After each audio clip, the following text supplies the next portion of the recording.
kampung Felda yang penuh kenangan, lahirlah sekumpulan anak kecil dengan imajinasi tanpa batas. Ingan pelakis apa Rasma and daftar rakan-rakannya membesar bersama keberanian, kreativitas AF anak Felda. Atan animasi.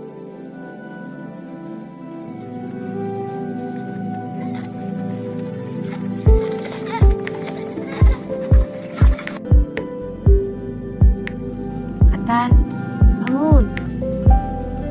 Atan, bangun. Atan, jangan lupa sarapan dulu. Nanti dulu, Mak. Atan dah lambat ni.